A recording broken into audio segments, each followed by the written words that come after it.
Hello everyone, welcome to my YouTube channel Shilpa Data Insights. Hello guys, welcome back to my channel. So in today's video, we will be discussing one function that is widely used in PySpark and Spark SQL.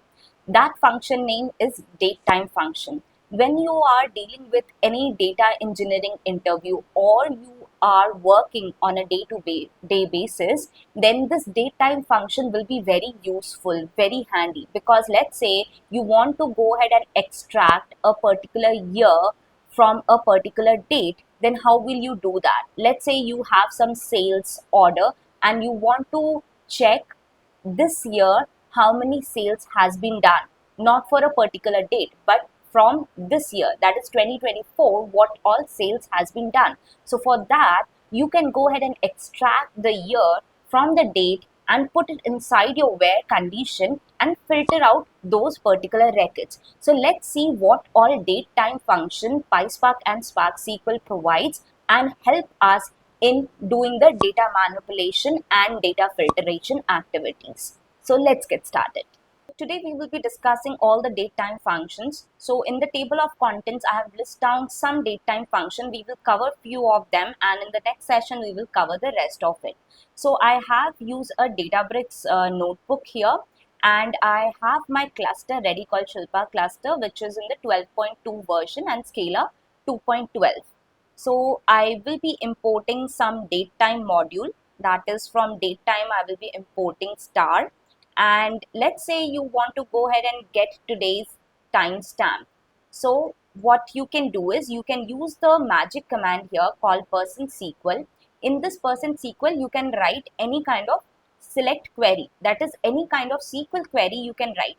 If you will see the notebook that I've created it in Python notebook, right? But I am writing a SQL command. So how you can write a SQL command? It's using the magic command. If you want to know more about it, you can go ahead and watch my previous videos as well, in which I have explained you all different types of magic commands that you can go ahead and use. So now you see I am doing a select query and I am doing a current timestamp. So this current timestamp function that we have, it will allow us to give us the today's date and time. So if I run this particular query, you will see it will go ahead and give me date plus the time. So it will be a timestamp data type that it's going to give me the result here. And it's running the Spark job, and here you see today's date time. Today's date that I'm shooting on is 10th of November at this particular time. So this time is in UTC. It is not in EST or IST. So you can convert this UTC time to your preferred time zone, like the EST time zone or the IST time zone. So next thing that you can do is, this is my SQL query. Now, if you have a Python notebook, you cannot run this as a select statement here. So how you can go ahead and use the select clause in a Python cell. So if you will see, this is my Python cell, okay?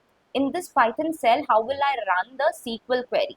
In this SQL query, first I am writing the SQL query. It's the same thing, select current timestamp as current time, and I'm running the spark.sql. So if you run spark.sql and inside that if you write any kind of query, it is going to execute it as a Spark command.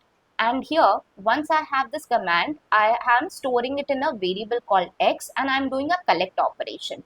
Either you can do it or you can go ahead and collect only the 00. Means if you know about the list, in the list you go ahead and do a list comprehension, or how you get the data first element from the list. That is, using the indexing, you go ahead and get the first element from the list. So you put your first element as 0, index starts from 0, and 0 means row 0, column 0.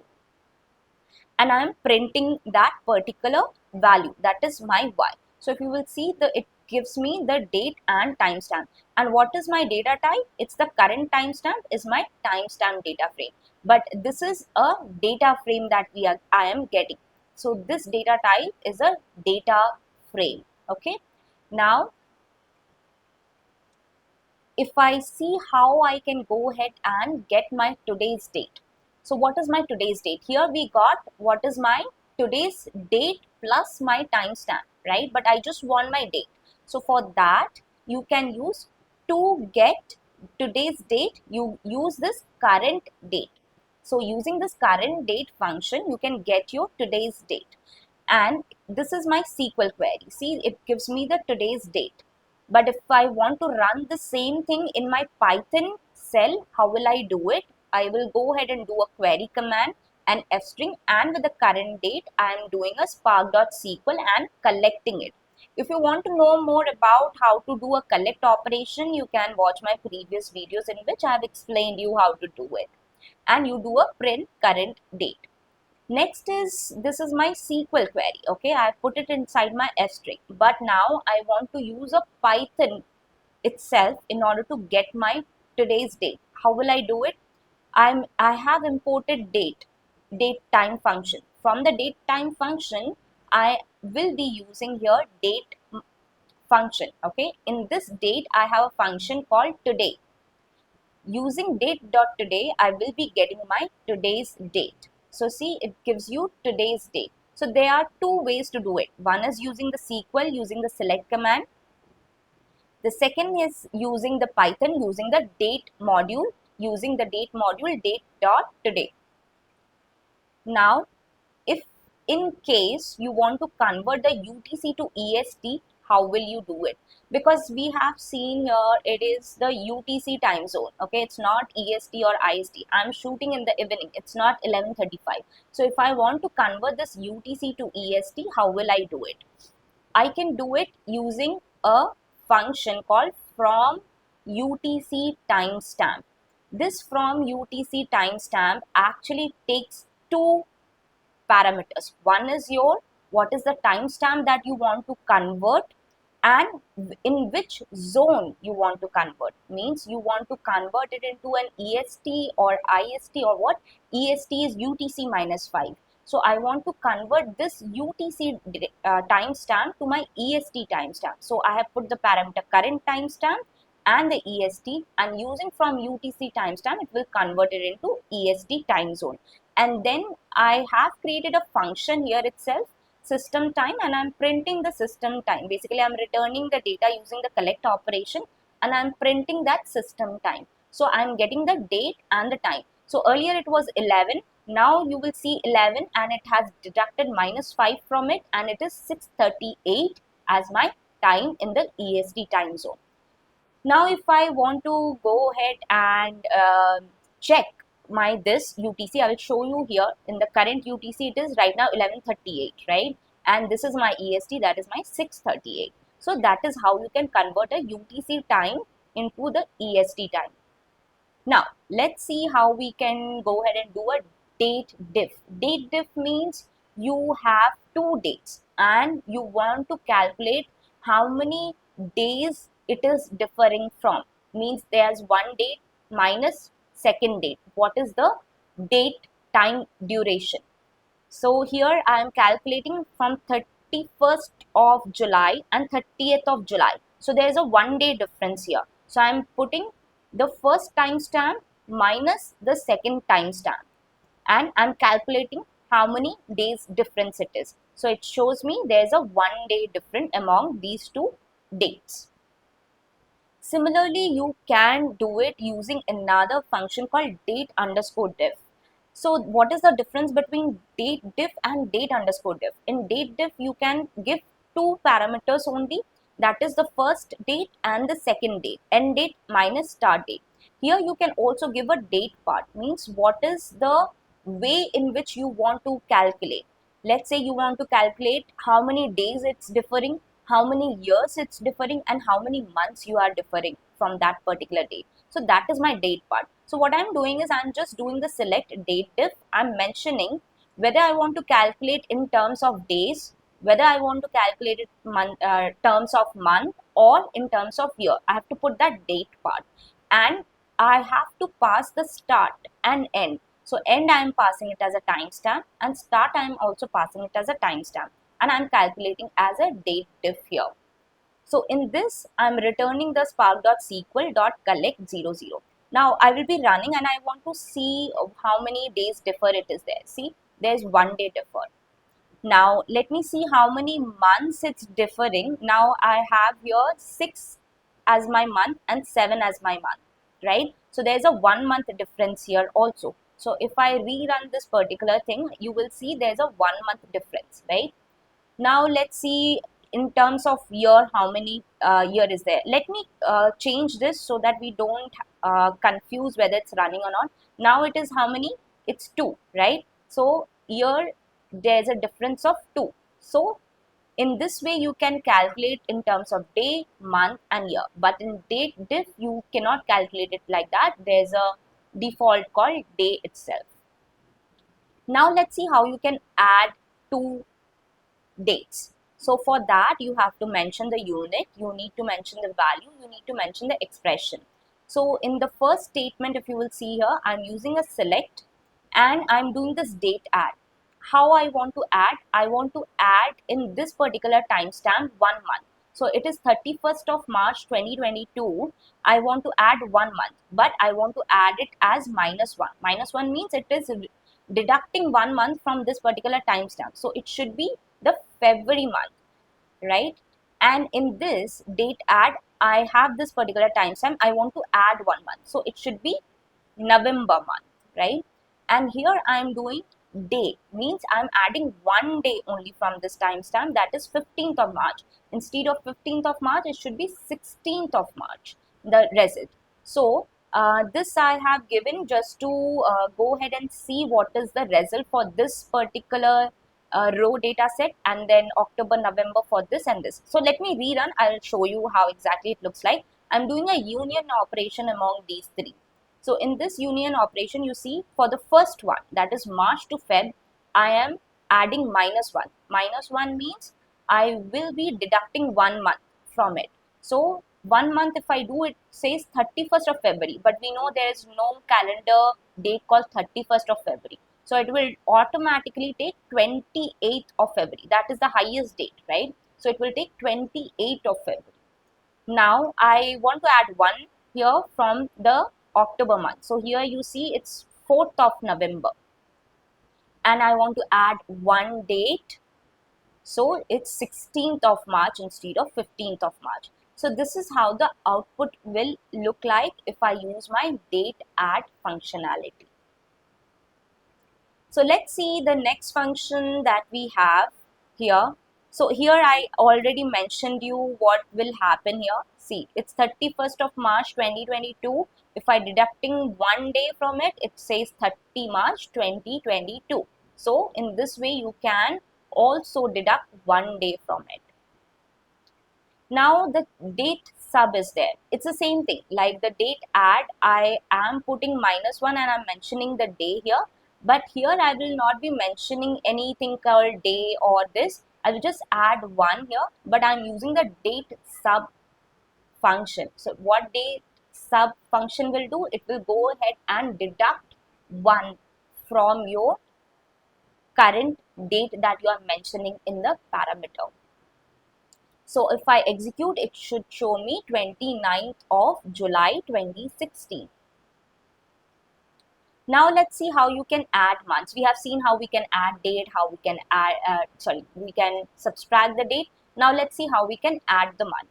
In order to add the month, you just go ahead and put add months as the function and put how many months you want to add. I want to add 1 month as the new date. So my current date is 31st of August. So I want to add 1 month into it, means it should be 31st of September here as my result, as my new date.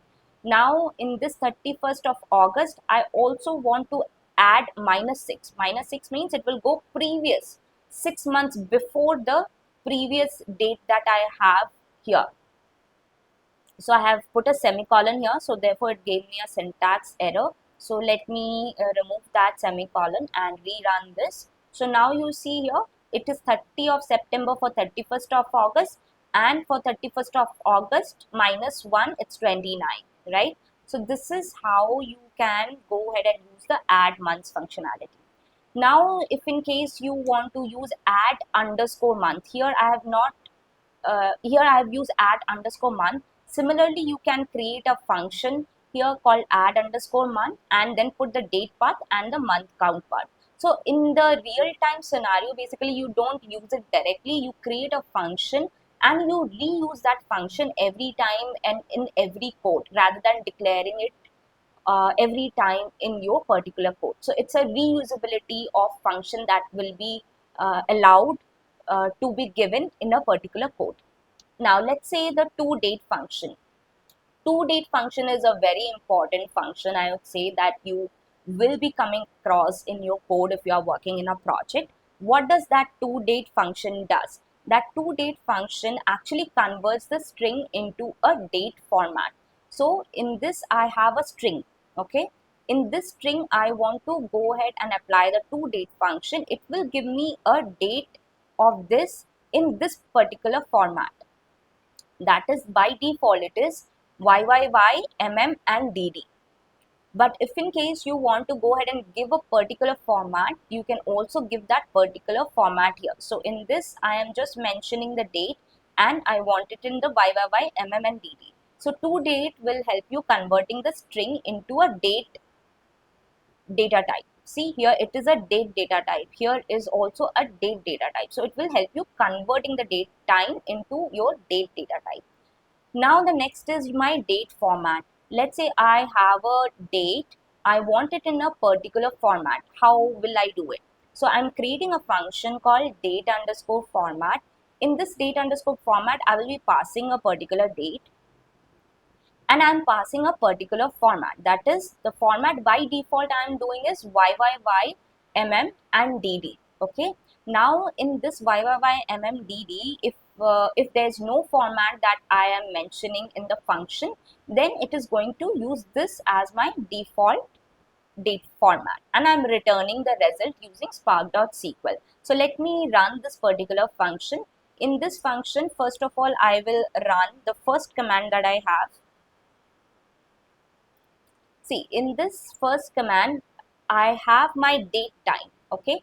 And in this date time, I'm not mentioning what format I want to use. I'm just mentioning the date format. By default, it will give me in the YYY, MM and DD. So if you will see the result, it has given me as YYY, MM and DD. So it has converted that date time format into the date format that I want. Now let me execute the next, how exactly it will be there. So this is the same thing that it is going to execute. Here I am mentioning the format. I'm not relying on the definition of the date format, but I am giving explicitly what I want. So this is my result for it. Now let's say I have this YYY hyphen MM hyphen DD into YYY slash MM slash DD. So if you will see, it has converted this format to a slash format, right? This is how you can do. Give the original format and give the format that you want to use in the date time format. Next, let's say I don't want the complete year. I just want the first two letters, like 2016 is written as 16, right? So I want it in the format as 16 and then MM and DD. I will be mentioning what format I want. Let's say I want to just extract the year from this, only the Y.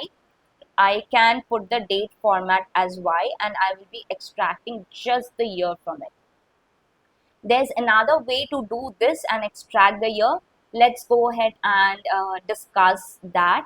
Here if you will see, I have my year as 2009 and my month as 7 and my day as 30. Okay, so I'm extracting the year using the year function, extracting my month using my month function and extracting the day using the day function.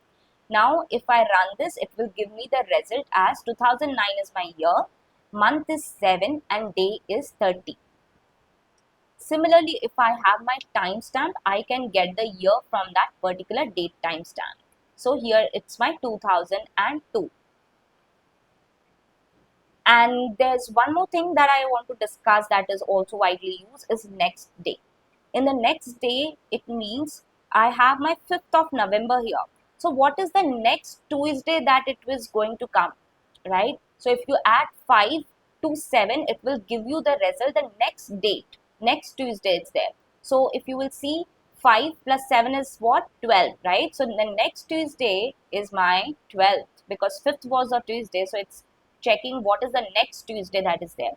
But there are different ways of doing it. Once you have the day, then you can put the Tuesday as TU, or you can write it whole Tuesday, or you can abbreviate it as TUE. So there are three different ways. You can go ahead and use any one way, any way that you want to do. But the first parameter should be your date, and then the format that you want to use, that is your Tuesday, and what date the next day that you want to go ahead and get. This is also very important to, let's say, get the next calendar date or the next week's date. So this is very helpful to do it.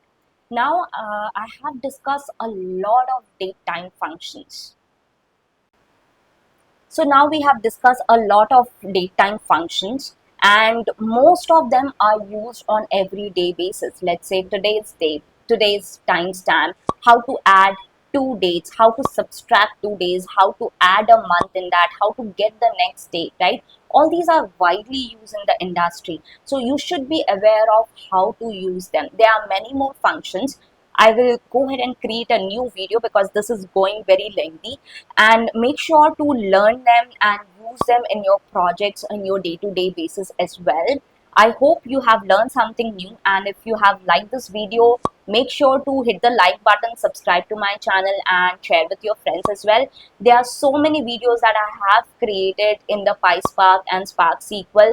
Don't forget to go ahead and watch them so that you can learn from basics to the advanced level of Spark SQL and the PySpark. Thank you so much.